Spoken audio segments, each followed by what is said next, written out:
গতকালকে আরেকটি ঘটনা ঘটে, সেটি হলো বিমানবন্দরে ঢাকা থেকে কাঠমান্ডুগামী বাংলাদেশ বিমানের একটি বিমানে বোমা আছে এরকম একটি টেলিফোন কল এয়ার ট্রাফিক কন্ট্রোলকে জানানো হয় এবং যার ফলে ওই বিমানের যাত্রা স্থগিত করা হয় এবং প্রায় 3 থেকে 4 ঘন্টা তল্লাশি চালিয়ে সেখানে কিছু পাওয়া যায়নি। এই কলটি সঠিক ছিল না।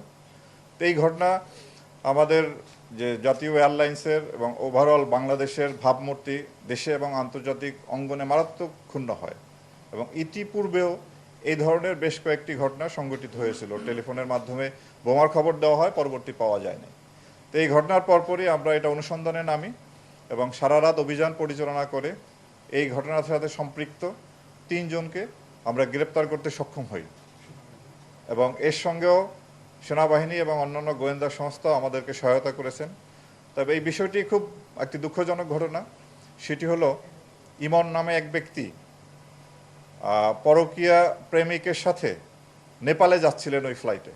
এটি ইমনের মা এবং তার স্ত্রী জানতে পারেন এবং তার যাত্রা বন্ধের জন্য তারা প্রচেষ্টা চালান, বাট কোনোভাবেই তারা সক্ষম হন না।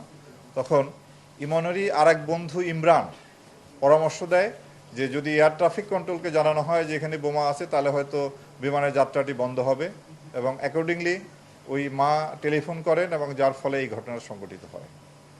তো আমরা চাই আপনাদের মাধ্যমে দেশবাসীকে এই মেসেজ দিতে চাই যে এটি একটি গর্হিত কাজ, এটি আমাদের দেশের ভাবমূর্তি ক্ষুণ্ণ করে, আমাদের জাতীয় এয়ারলাইন্সের ভাবমূর্তি ক্ষুণ্ণ করে।